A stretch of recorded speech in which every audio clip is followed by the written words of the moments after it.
Assalamualaikum warahmatullahi wabarakatuh. Bismillahirrahmanirrahim. Alhamdulillah wa bihi nasta'in wassalatu wassalamu ala Rasulillah Nabiyyina Muhammad ibn Abdillah wa ala alihi wa ashabihi wa ala manittaba'a hudah. Kaum muslimin dan muslimat yang Allah muliakan, bersyukur kita kepada Allah kembali dipertemukan dengan bulan yang penuh dengan kebaikan. Mudah-mudahan kita dimudahkan untuk mengisinya juga dengan segala bentuk kebaikan. Dengan mengucap Alhamdulillah, mari kita panjatkan puja dan puji kepada Allah dan bersalawat kepada Nabi Muhammad sallallahu alaihi wasallam. Mudah-mudahan Allah senantiasa melimpahkan rahmat sejahtera kepada beliau, kepada keluarga, sahabat dan pengikut beliau ila yaumil qiyamah. Usi nafsi wa iyyakum bitaqwallah. Kaum muslimin dan muslimat yang Allah muliakan, materi kita pagi hari ini insyaallah seputar awal surah Al-Muddathir. Seputar awal surah Al-Muddathir. Lebih tepatnya berkaitan dengan taharah atau berkaitan dengan kesucian. Allah Subhanahu wa taala berfirman, a'udzubillahi minasyaitonirrajim, ya ayyuhal muddathir qum fa'anzir wa rabbaka fakabbir wa thiyabaka fatahhir warrujza fahjur.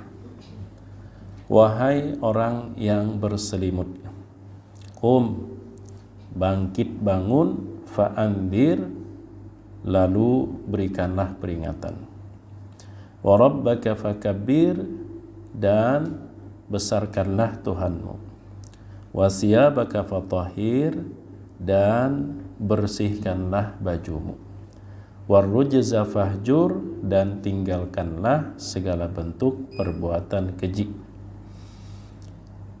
Allah Subhanahu wa taala juga berfirman dalam surah Al-Baqarah, innallaha yuhibbut tawwabin wa yuhibbul mutatahhirin. Sesungguhnya Allah mencintai orang-orang yang selalu bertaubat, dan Allah mencintai juga orang-orang yang suka bersih-bersih atau bersuci. Nabi Muhammad sallallahu alaihi wasallam dalam hadis riwayat Imam Muslim rahimahullah bersabda, at-tuhuru syatrul iman. Bersuci itu adalah separuh atau setengah daripada iman. Kemudian hadis tersebut diterjemahkan tapi masih dalam bahasa Arab. Lalu menjadilah sebuah ungkapan an-nazafatu minal iman. Nah, jamaah yang dimuliakan Allah Subhanahu wa taala,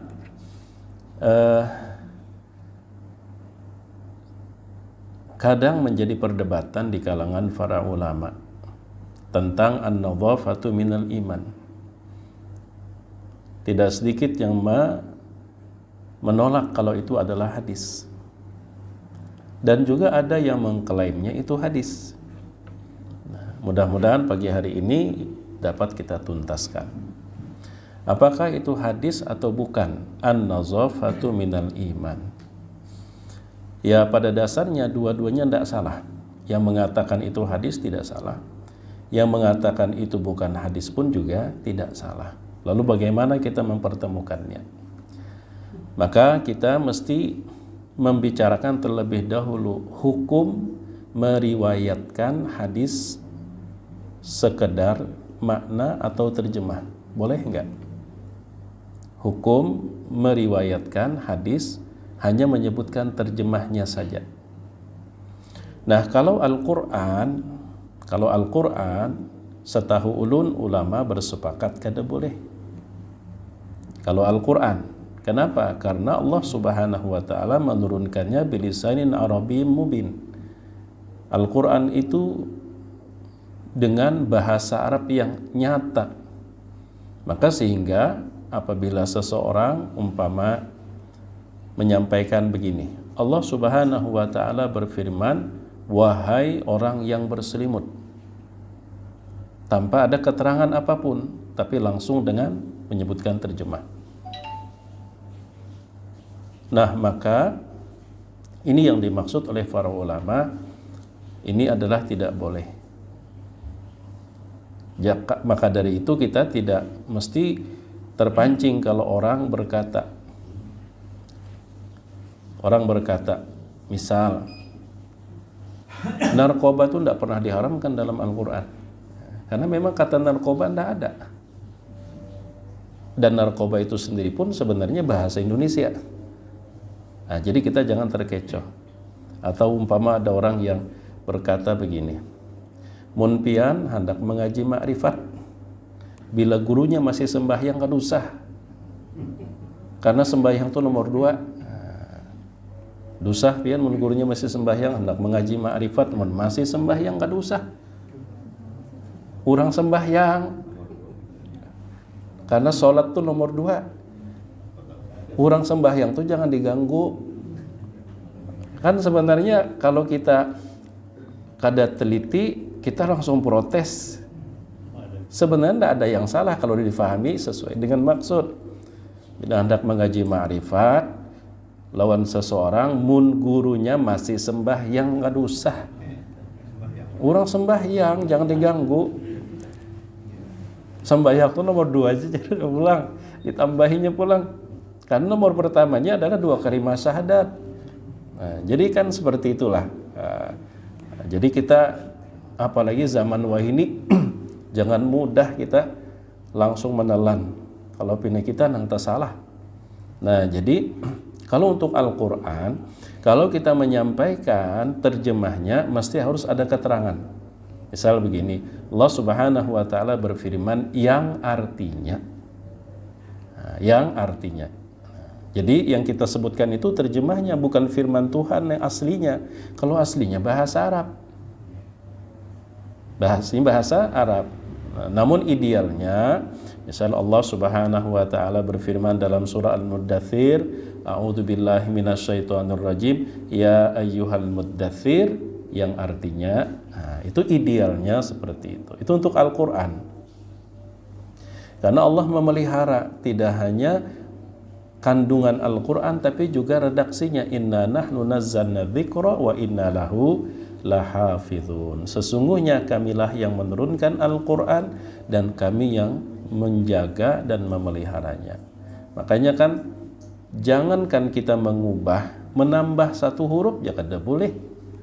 Nambah 1 huruf ya kada boleh. Mengurangi 1 huruf pun juga kada boleh. Nah, terjemah itu bukan sekedar menambah lagi, mengubah. Nah, jadi harus kita berikan keterangan. Nah, mungkin jarang ini diperhatikan, terutama para pendakwah. Kadang-kadang maksudnya sih ingin mensederhanakan supaya waktu lebih efisien. Padahal sebenarnya membaca kalam Allah itu 1 hurufnya 10 kali lipat kebaikan. Artinya siogianya kita baca. Nah, baik. Nah, adapun sunnah atau hadis, satahu ulun juga ulama bersepakat tajuzu riwayatul hadithi bil ma'na. Boleh meriwayatkan hadis hanya dengan menyebutkan terjemah. Hanya menyebutkan terjemah. Artinya ditranslate dari redaksi yang diucapkan oleh Nabi Shallallahu Alaihi Wasallam ke bahasa lain, sekalipun masih dalam ruang lingkup bahasa Arab juga. Nah, maka an-nadhafatu minal iman secara redaksi betul Nabi tidak terbukti mengucapkan demikian, tapi maknanya adalah terjemahan dari at-tuhuru satrul iman, di mana at-tuhuru satrul iman itu adalah ucapan Nabi yang diriwayatkan oleh Imam Muslim. Jadi kalau umpama meriwayatkan hadis itu tidak boleh hanya sekedar menyebutkan makna, maka betapa sering dan banyak guru-guru kita yang keliru karena sering menyampaikan Nabi SAW bersabda sesungguhnya segala perbuatan itu tergantung kepada niat. Kan cuma terjemah yang disampaikannya. Lalu kalau umpama tidak boleh meriwayatkan secara terjemah, berarti itu bukan hadis Nabi. Kalau ada orang yang berkata itu bukan hadis Nabi, Nabi nggak pernah ngomong seperti itu. Betul, karena Nabi berbahasa Arab. Nah, jadi tuntas kan sudah. Jadi mengatakan itu hadis, maksudnya itu terjemah hadis. Dan boleh meriwayatkan hadis hanya menyebutkan terjemahnya. Terjemahan dari mana? Dari ucapan Nabi at-tuhuru satrul iman. Yang dalam bahasa kitanya bersuci itu sebagian daripada iman. Kalau dalam bahasa Arab an-nadhafatu minal iman. Yang mengatakan itu bukan hadis tidak salah, tapi maksudnya Nabi tidak mengucapkannya demikian. Yang mengatakan itu hadis itu terjemahan dari ucapan Nabi. Nah, jadi tidak ada yang salah sebenarnya. Nah, baik. Nah, jamaah yang dimuliakan Allah Subhanahu wa taala. Untuk membicarakan tentang at-tuhuru satrul iman, bersuci itu adalah sebagian daripada iman. Kita seyogianya membangun sebuah pengantar. Karena ini mengatasnamakan bersuci itu separuh iman. 50% iman tuh bersuci. Nah, lalu separuhnya apa? Kan gitu, separuhnya apa, setengahnya apa? Kita sebagai orang beriman, kita mengimani dan meyakini bahwa tempat terakhir itu nanti cuman ada dua. Mun kada surga, neraka. Walaupun ada tempat transit sebelum persinggahan terakhir yang namanya Al-A'raf. Jadi Al-A'raf itu disebutkan dalam surah Al-A'raf, wa 'alal a'rafi rijalu ya'rifunahum bisimahum. Di atas Al-A'raf itu ada orang-orang yang bisa dikenali.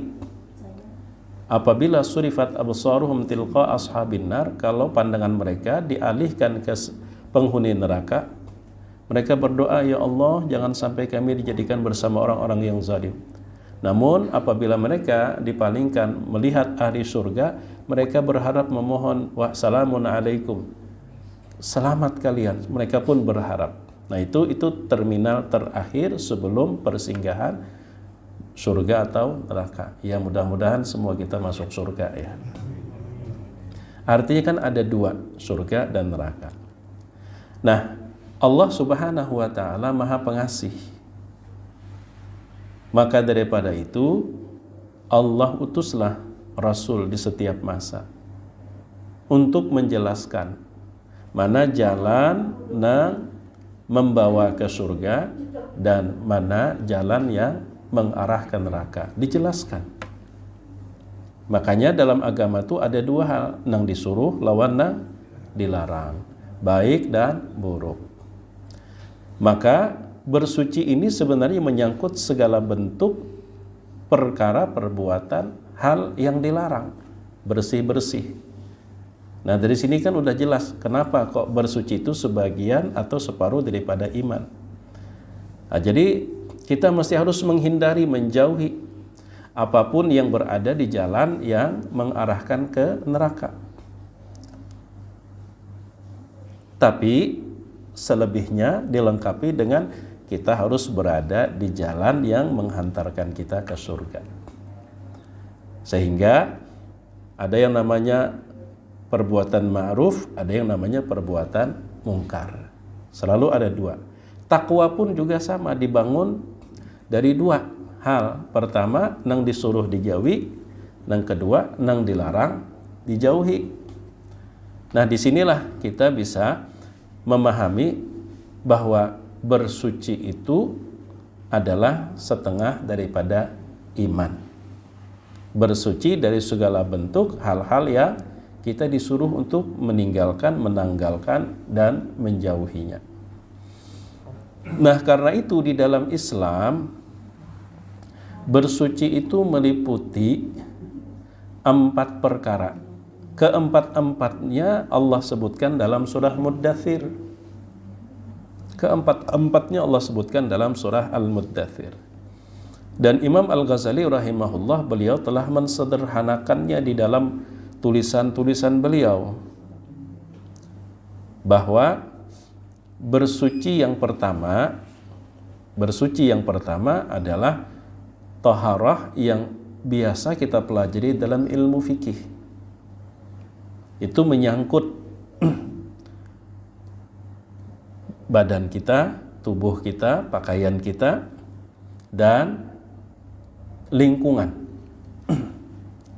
Jadi kalau orang umpama di sekitar rumah, pekarangan, komplek,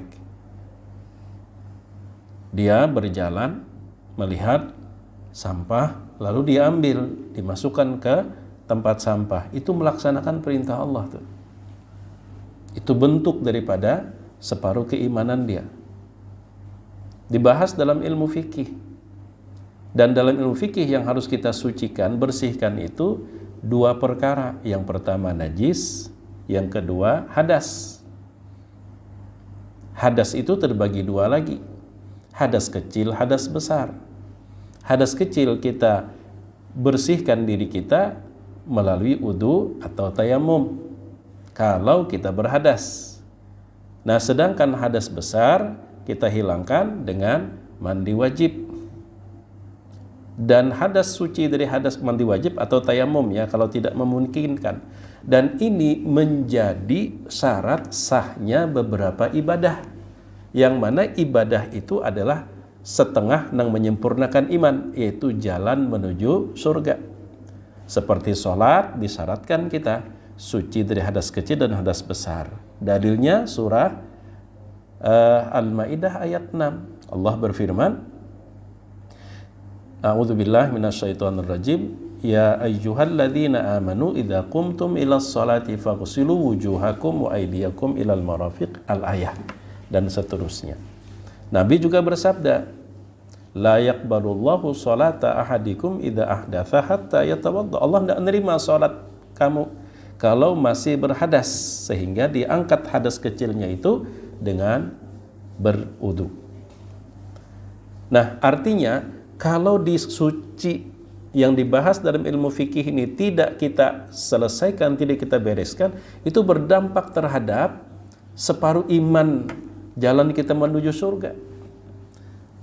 Sehingga kita melakukan ibadah-ibadah yang disyaratkan di situ suci yang dibahas dalam ilmu fikih, lalu kita abaikan syarat tersebut, seumur-umur kita sholat, itu tidak diterima di sisi Allah. Nah, jadi 2 hal ini saling berkaitan sebenarnya. Nah, dalam kajian fikih itu pun ternyata tidak hanya sebatas kita bersuci itu karena merupakan syarat sah sholat, tapi bersuci itu sendiri adalah perintah. Di mana ayatnya? Ayat nomor 4 surah Al-Muddathir tadi. Wasiyabaka fatahhir. Tahhir itu fi'il amar, perintah dari Allah. Dan bajumu sucikan. Artinya kalau orang tuh bajunya terkena najis, dia biarkan, berarti dia tidak melaksanakan perintah. Kalau tidak melaksanakan perintah wajib, berarti dia berdosa. Dia berdosa. Nah, jamaah yang dimuliakan Allah, itu simpelnya begitu. Sederhananya demikian. Jadi pada ayat yang keempat itu mengisyaratkan kepada bersuci kategori pertama. Tubuh kita, pakaian kita, tempat tinggal kita bersihkan dari najis. Kalau tubuh kita bersihkan dari hadas, hadas kecil dan hadas besar. Keingatan ulun memberikan penyuluhan pengantin nih, penasehatan. Jadi materi pertama itu biasanya kami masalah mandi wajib. Tapi ulun gak ada perlu mentespian kalau lah mandi wajibnya. Jadi jar ulun, berapa rukun mandi wajib? bingung. Makanya sudah orang tuha ibaratnya kan para kawin tuha ngaranya kada kekanakan lagi. Sudah pernah mandi wajib sering tapi kada tahu di rukunnya. Dah enggak apa-apa kita ingatkan. Rukun mandi wajib itu ada 2. Pertama niat, yang kedua seluruh air itu rata ke bagian permukaan tubuh tanpa terhalang oleh sesuatu yang asing dari tubuh, umpama lem atau sisik iwak. Jadi itu 2 rukunnya. Selama 2 rukun itu terpenuhi, hendak nangkai apakah cara mandinya, maka terangkatlah hadas besar. Terangkat hadas besar. Cuman jar ulun pas ada nang betakun. Kalau umpama mun nangkai apapun caranya kita mandi, yang penting 2 rukun tadi terpenuhi, sah mandi wajibnya. Kalau rumah kita di pinggir sungai bercabur cinya mandi, artinya pas benyalam di dalam banyu berniat di hati. Kan otomatis semua air itu kan karena bagian luar tubuh. Sah lah. Jar ulun itu hukumnya sah, tapi syaratnya bertambah sebuting. Apa syaratnya? Bisa bakunyung. Pian mun kada bisa bakunyung bercabur mengalihi tim SAR. Mbah mun kada bisa bakunyung mah bercabur mengalihi orang bener 2 hari 2 malam mencari. Nah, bisa bakunyung syaratnya. Nah, tapi itu guyonan aja. Baik, sekarang bersuci yang kedua. Bersuci yang kedua itu adalah tadi kan menghindari jalan neraka tadi. Menghindari jalan neraka yang disuruh kita menjauhi, yaitu membersihkan, mensucikan seluruh anggota tubuh kita yang masuk kategori luar atau lahir. Ya kan ada lahir dan batin. Lahir itu dari bahasa apa sebenarnya? Menurut Pian? Bahasa apa lahir itu? Bahasa Arab aslinya. Bahasa Arab aslinya, cuman sudah menjadi bahasa kita. Harap maklumnya, maklum itu bahasa Arab aslinya. Lahir itu asalnya zahir. Zahir. Nah, sebeberapa orang di Indonesia itu sulit untuk mengucapkan huruf dha, sehingga berubah menjadi lam. Seperti perlu itu fardu asalnya. Fardu. Lahir, zahir, zuhur, lohor aja. Kan lohor, kalau zuhur tuh lohor ini. Udah sholat lohor. Jadi perlu itu asli kata bahasanya fardu. Lahir itu kan zahir, makanya lahir batin. Zahir yang nampak. Nah, jadi kita membersihkan tubuh kita, anggota tubuh kita yang lahir, tangan, mata, telinga, mulut, kaki, dari perbuatan perilaku nang mungkar, nang dilarang dalam agama. Nang dilarang dalam agama. Kita bersihkan, jangan sampai ada. Yang tadi ketujuh memandir orang, ampih. Nah, 7 menggosip orang, ampih. Nah, apalagi pian nengaran muntung ini, mohon maaf ada ibu-ibu lah. Nah, beda dengan laki-laki. Kenapa Sayyidah Aisyah radhiyallahu anha ketika bertanya kepada Nabi, ya Rasulullah, qila anna mura'atan taqumul laila wa tasumun nahara walakinnaha tu'dhi jiranaha bilisaniha. Qal la khaira fiha hiya finnar, ya Nabi. Ya Rasulullah, umpamanya ada perempuan. Jadi Aisyah itu punya anna mura'atan, sesungguhnya ada seorang perempuan. Tapi ini kada bermaksud siapapun. Karena kalimat yang digunakan oleh Aisyah itu tipenya nakirah. Anna imro'atan, pakai tanwin, bukan annal mar'ata. Nah, jadi imro'atan itu nakirah dalam ilmu nahu, artinya ini kada bertuju siapapun, sehingga kita menerjemahnya umpama ada seorang perempuan, dan ini kada bertuju. Taqumun laila, rajin sholat malam, watasumun nahara, rutin puasa siang, nyatai puasa siang lah. Mun malam tuh sama tadi jarulun, ada juga konten orang yang puasa tuh cuman sholat wajibnya 3 kali jadinya, bujur aja. Nya siang tuh subuh, zuhur, asar, maghrib, isya tuh kada puasa lagi. Nah, tiga aja jadinya. Wah ini kita kawa kita pindah sembarangan nang mematuk pulang lah. Seorang perempuan ya rajin sholat malam, kemudian juga rajin berpuasa. Walakinnaha, tapi dia tu'dzi jiranaha bilisaniha. Ini lidahnya ini sering nyakitin hati orang kiri kanan tetangganya. Ini rajin sholat malam, rajin puasa, tapi mulutnya kotor. Mulutnya kok kotor, artinya ada perilaku yang mengotori mulut lidahnya. Jadi Nabi la khaira fiha, tidak ada kebaikan buatnya sedikit pun. Nah, dalam ilmu nahu la tu la linafil jins, artinya habis kebaikannya tuh kada ada lagi sedikit-dikit. Hiya finnar, perempuan seperti itu tempatnya di neraka. Perempuan yang seperti itu, ini menandakan dosa lidah itu termasuk dosa besar. Kenapa? Karena kan kita faham ada yang namanya istilah timbang menimbang, kebaikan dan keburukan itu ditimbang. Wal waznu yawma idzinil haqq, faman thaqulat mawazinuhu faulaika humul muflihun wa man khaffat mawazinuhu faulaika alladziina khasiru anfusahum fi jahannam khalidun. Surah Al-Mu'minun. Mun sampai habis terkikis nilai sholat malamnya, nilai puasa siang harinya habis, berarti itu dosanya kan benar. Sampai habis ya la khaira fiha. Nah, kenapa Aisyah tidak menyebut anna rajulan? Misal ada seorang laki-laki. Ini bukan hanya sebatas perempuan, tapi ini adalah kebiasaan. Karena memang berdasarkan teori. Tadinya ulun tak salah teorinya, tapi ada yang meluruskan. Waktu penyuluhan juga penasihatan ada dari puskesmas yang memberi materi adalah bebinian. Jadi bapak ibu ya calon pengantin ya, setahu pian perempuan itu dalam sehari harus mengeluarkan berapa kata dari mulutnya. Jadi ulun empat menyahut 20.000 julun masih kurang pak, tersalah berarti julun.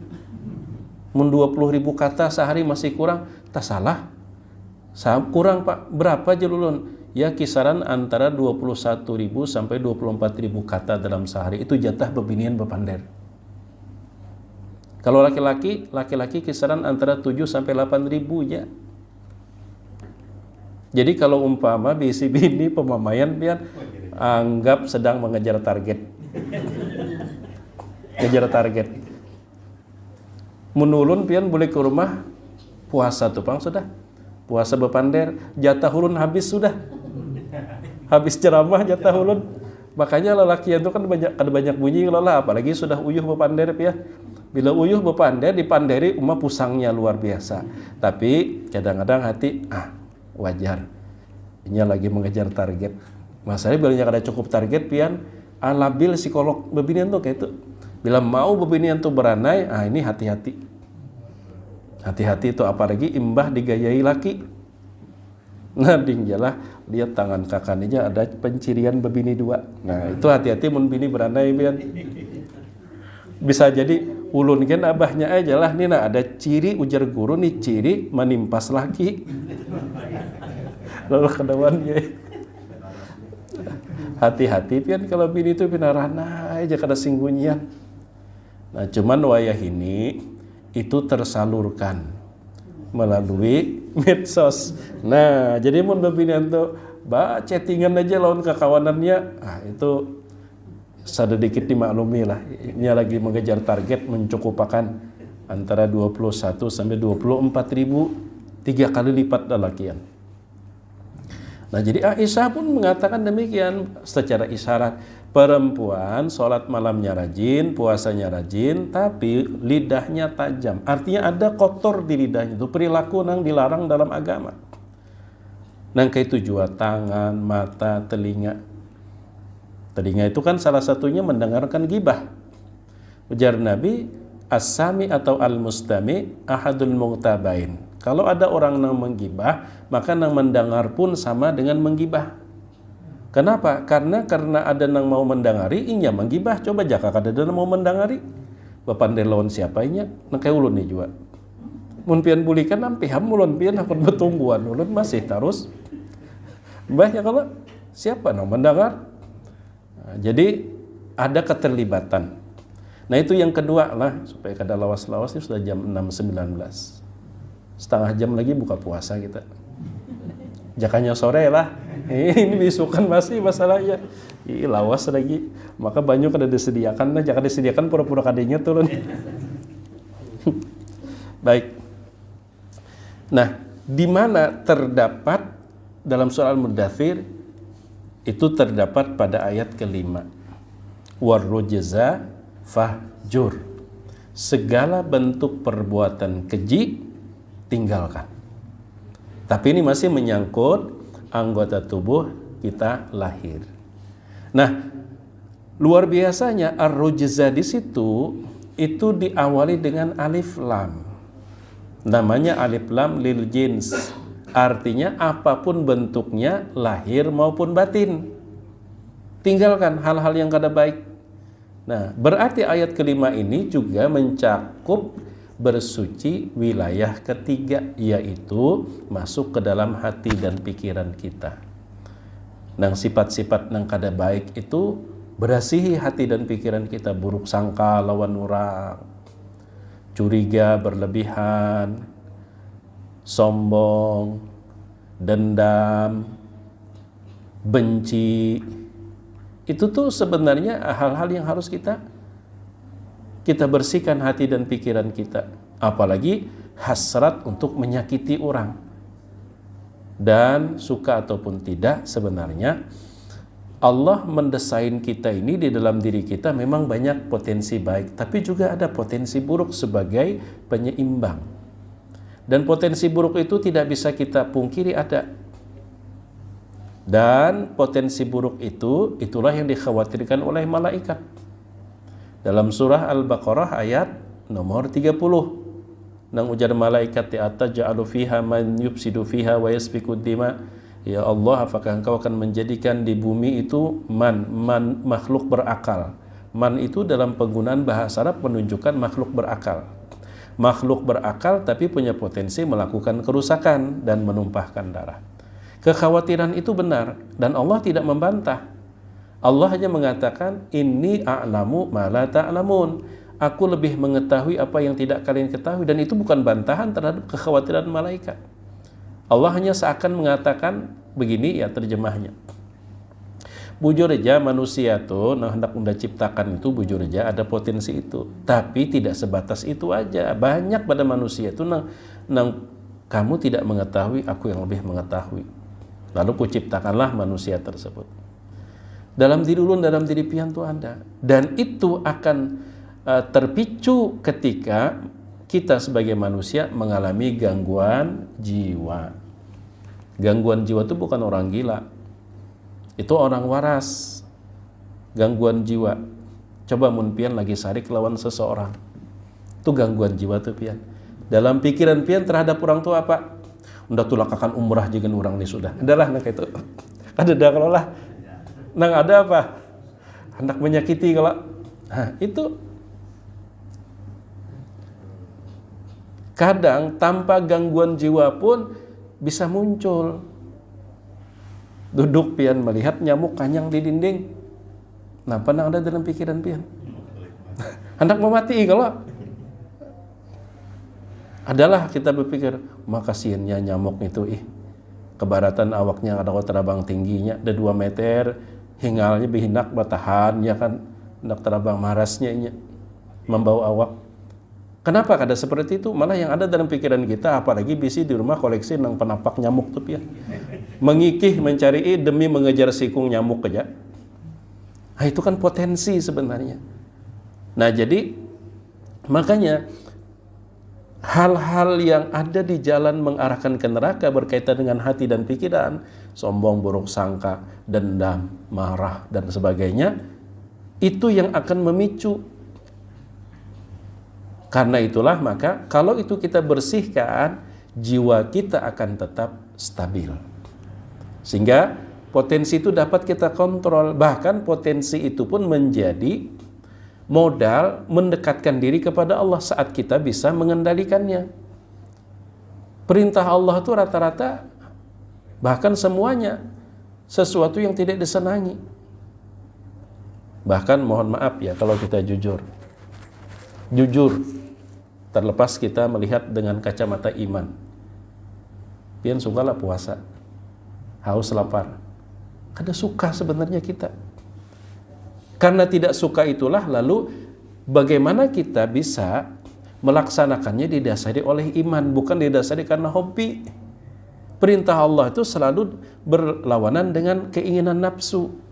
Kalau tidak berlawanan dengan keinginan nafsu, nggak ada ujiannya. Nggak ada ujiannya. Karena berlawanan dengan keinginan nafsu itulah, disitulah nilai ujiannya. Semakin berat diterima oleh nafsu dan kita bisa menjalankannya karena iman, semakin besar nilai pahala. Orang parut bisi lawan parut kosong, hakun parut bisi. Kalau disuruh memilih, terlepas daripada iman tadi ya. Nah, jadi semakin itu ditolak oleh nafsu kita, maka semakin besar nilai ujiannya. Jadi ibaratnya gini, sesuatu yang tadinya terkesan negatif menjadi materi ujian kita untuk mendekatkan diri kepada Allah. Mendekatkan diri kepada Allah. Makanya malaikat ketika bertasbih, sujud kepada Allah, ruku kepada Allah, tidak ada nilai ujiannya buat mereka. Kenapa? Karena mereka tidak memiliki nafsu untuk menolak perintah tersebut. Karena itu malaikat tidak termasuk mukallaf. Mukallaf itu makhluk Allah yang dibebankan hukum. Kalau kita dibebankan Allah hukum karena dibekali nafsu.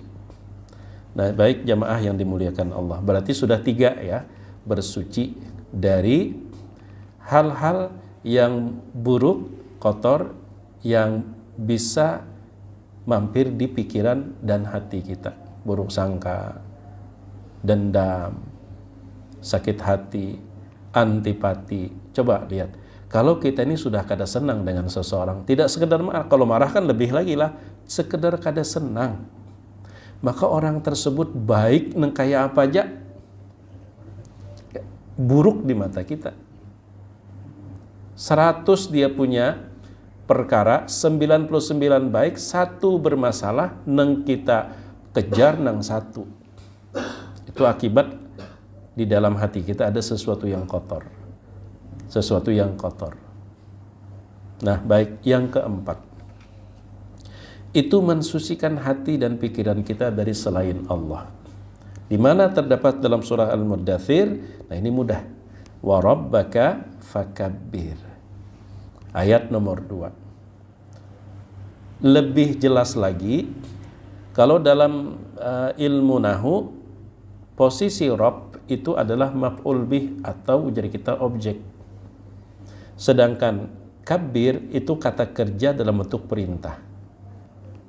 Susunan umumnya kata kerja terlebih dahulu baru objek.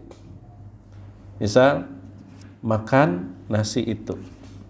Makan itu kan kata kerja, nasi objek. Kaidah dalam ilmu bahasa Arab, kalau objek ditaruh berdahulu seperti dalam surah Al-Fatihah, iyyaka na'budu, iyyaka nasta'in. Kalau kita kembalikan ke susunan yang umumnya, na'buduka wa nasta'inu bika. Tapi karena objeknya ditaruh ke depan, lalu iyyaka na'budu, iyyaka nasta'in, itu menunjukkan yufidul hasar, pembatasan.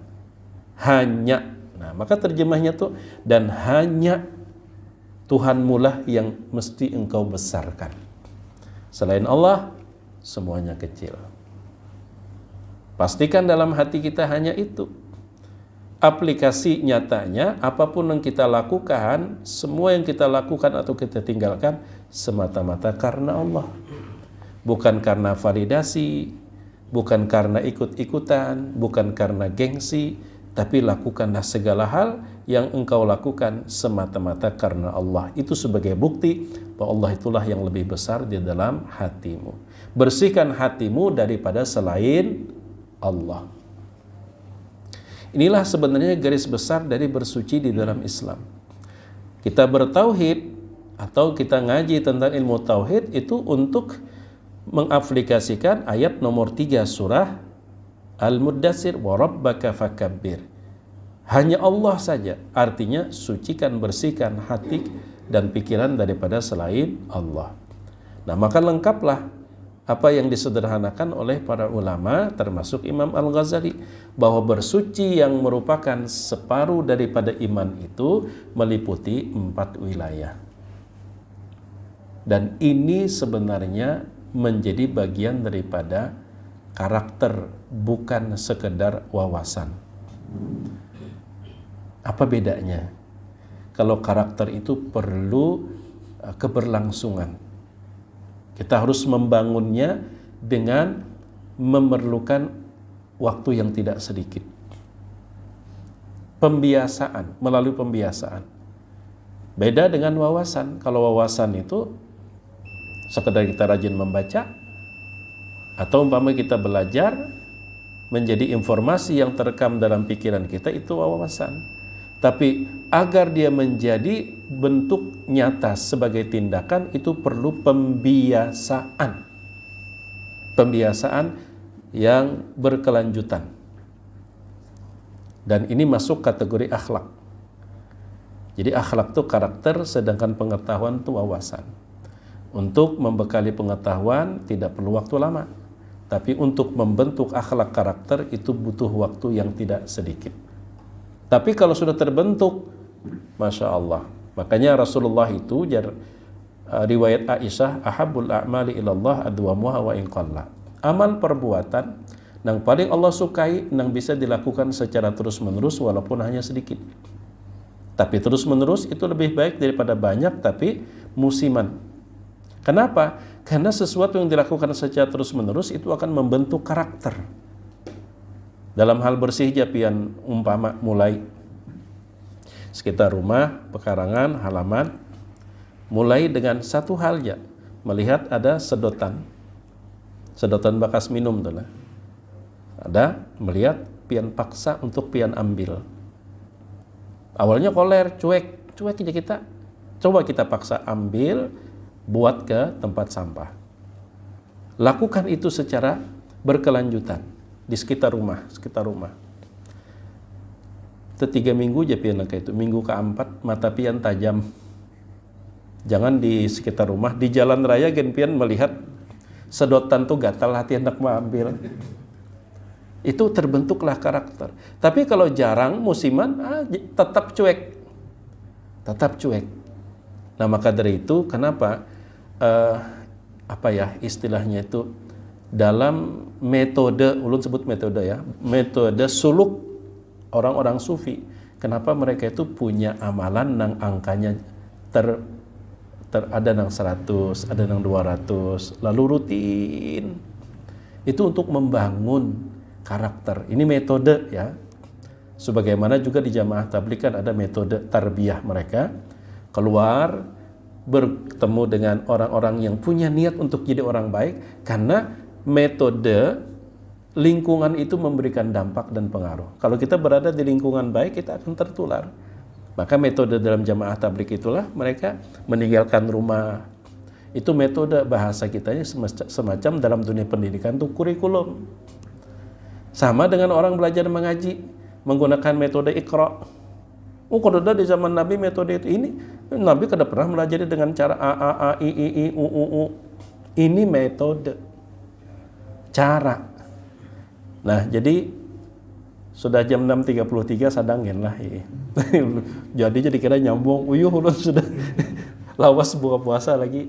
Nah, barangkali ini dulu yang dapat ulun sampaikan, ya setidaknya kita sudah rampungkan bersuci dalam Islam itu tadi meliputi 4 wilayah. Suci yang biasa dibahas dalam ilmu fikih.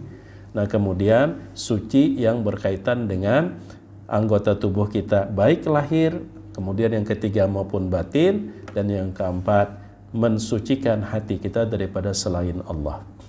Ampun maaf jika ada salah maupun khilaf. Terima kasih waktu maupun kesempatan. Kita hari berapa hari ini?